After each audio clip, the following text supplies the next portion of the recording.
ሰላም ውድ የአሻም ስፖርት የዩቲዩብ ቻናል ቤተሰቦችና አድማጮች የአሻም ስፖርት የዩቲዩብ የመረጃ ሰዓት ተጀምሯል። በዚህ የመረጃ ሰዓታችን ላይ በርከት ያሉ ስፖርታዊ ጉዳዮችን ማቀርብላችሁ ይሆናል። እስከ መጨረሻው ድረስ አብራችሁ እንድትቆዩ እየጋበዝኩ ሰብስክራይብ ሳታደርጉ ይህንን ቪዲዮ የምትመለከቱ ለመጀመሪያ ጊዜ የምትመለከቱ ውድ የስፖርት አፍቃሪያን ሰብስክራይብ በማድረግ ይህንን ቤተሰብ እንድትቀላቀሉ ጠይቃችኋለሁ።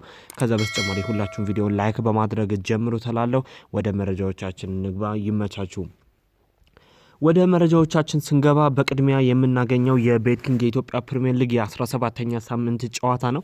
በትላንትናው ዕለት ሁለት የቤትኪንግ የኢትዮጵያ ፕሪሚየር ሊግ ጨዋታዎች መደረግ ችለው ነበር። የእነሱን ውጤት የምነግራችሁ ይሆናል። ምሽት አመሻሽ 10 ሰዓት ላይ እና ምሽት 1 ሰዓት ላይ ነው ጨዋታዎቹ መደረግ የቻሉት የነበረው። የእነሱን ውጤቶች የምነግራችሁ ይሆናል። የመጀመሪያ ጨዋታ የነበረው በትናንትናው ዕለት ከተደረጉ ጨዋታዎች ውስጥ ጅማ አባጅፋር ከድሬዳዋ ከተማ ያደረጉት ጨዋታ ነበረ። ይህ ጨዋታ 1-0 በሆነ በድሬዳዋ ከተማ አሸናፊነት መጠናቀቅ ችሏል። ወላይታ ዲቻ ከፋሲል ከነማ ያደረጉት ጨዋታ ደግሞ በፋሲል ከነማ 2-0 አሸናፊነት መጠናቀቅ ችሏል። ይህ ጨዋታ ምሽት ላይ የተደረገ ጨዋታ ነበረ። እንግዲህ ምሽት ላይ ተደርጓል። ከዛ በተጨማሪ ደግሞ ዲኤስቲቪም ጨዋታውን ማስተላለፍ ችሏል። ያው በትናንትናው ዕለት እንደነገርኳችሁ ነው ነገሮች ተስተካክለዋል። የመብራቱ ጉዳይ ዲኤስቲቪ ለማስተላለፍ የሚፈልገው ስታንዳርድ አለ። ጨዋታው የሚተላለፍበት በምሽት ከሆነ ላይቱ ምን ያህል እንደሆነ የራሳቸው የሆነ ስታንዳርድ አላቸውና ያንን ስታንዳርድ በጠበቀ መልኩ ነገሮች ተስተካክለውላቸው ተዘጋጅቶላቸው ጨዋታውን በትናንትናው ዕለት ምሽት ማስተላለፍ ይችላል። ይህም በጣም የሚያስደስት ነው። በቤትኪንግ የኢትዮጵያ ፕሪሚየር ሊግ ላይ ይህንን መመልከታችን በሀገራችን ላይ ይህንን መመልከታችን እንደ ጥሩ ነገር የሚነሳው ምንድነው? ጨዋታዎችን በፈለግንበት ሰዓት ላይ ለምሳሌ ምሽት ላይ እኛ ሀገር ጨዋታዎች በዛ ሰዓት ላይ ደግሞ ጨዋታዎች በሚደረጉበት ሰዓት ላይ ምናልባት ሰው ላይመቸው ይችላል፣ በስራ ላይ ሊሆን ይችላል እና ያንን አቋርጦ ወደ ስታዲየም ሄዶ ለመመልከት አይችልም ነበር። አንድ የዲኤስቲቪ መምጣት ጥሩነቱ ምንድነው? ጨዋታውን የሚመለከተው ስታዲየም መሄድ ሰው ብቻ አይደለም። ያ ጥሩ ሆኖ ሳለ ያ መመቻቸት መልካም ሆኖ ሳለ ምሽት ጠዋት 4 ሰዓት ላይ መሆኑ ደግሞ ትንሽ ከባድ ነበር፣ ለመመልከት አይቻልም ነበር። ጠዋት 4 ሰዓት ላይ በርካታ ሰው ወደ ስራ የሚሄድበትና ስራ የሚሆንበት ሰዓት ላይ ነው፣ እዛው በስራ ቦታ ላይ የሚመለከት ሰው ካልሆነ በቀር ማለት ነው። ስለዚህ ወደ ምሽት መምጣቱ ወደ ምሽት 1 ሰዓት ላይ በድሬዳዋ ያለው የቤትኪንግ ውድድር ወደዛ ሰዓት መገፋቱ በጣም መልካም ነው። እንደ ምክንያትነት የተጠቀሰው ወደዛ ሰዓት እንዲሄድ ያው የሙቀቱ ጉዳይ ነው። በድሬዳዋ የሚገኘው የሙቀት ጉዳይ ነው።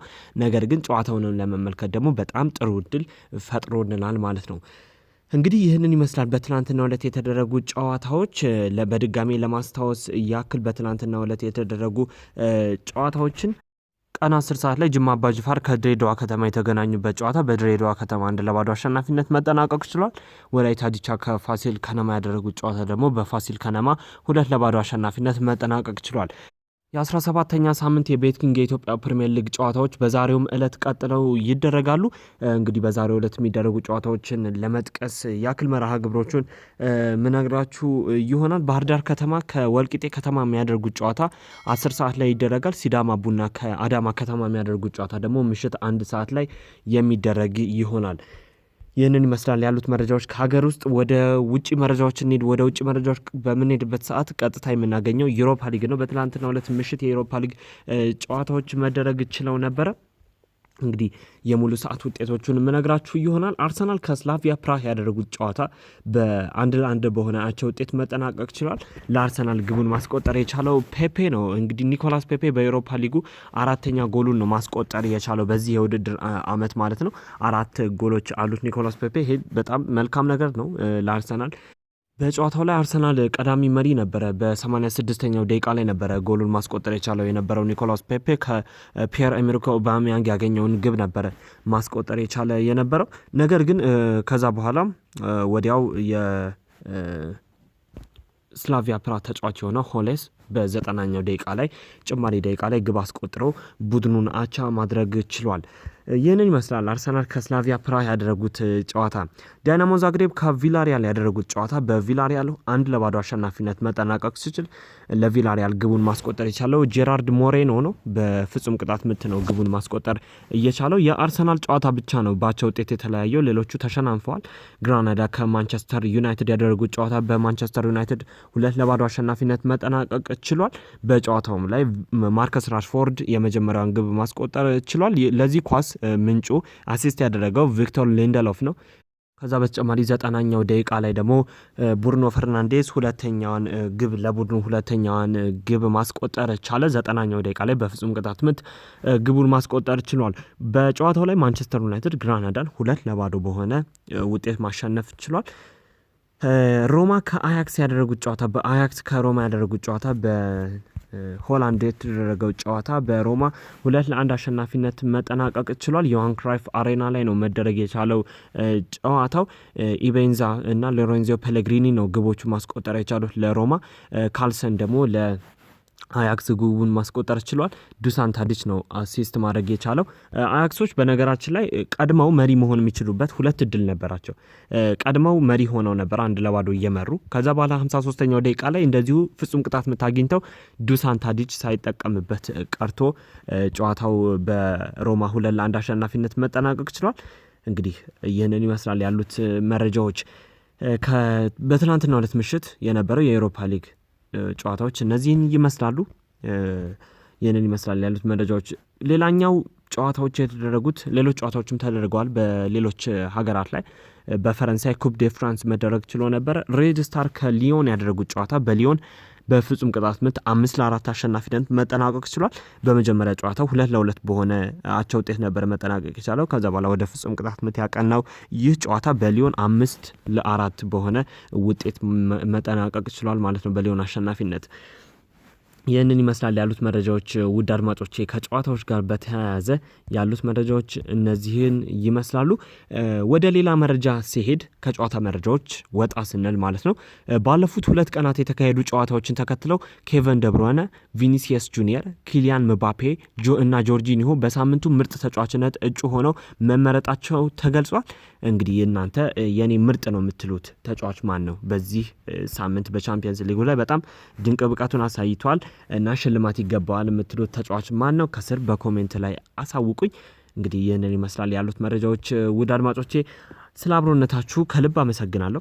አብራችሁኝ ስለቆያችሁ ከልብ አመሰግናለሁ። በዛሬው ዕለት የሚደረጉ ጨዋታዎች አሉ። ያንን ከመጥቀስ በፊት ግን አንድ የመጨረሻ መረጃ ልንገራችሁ።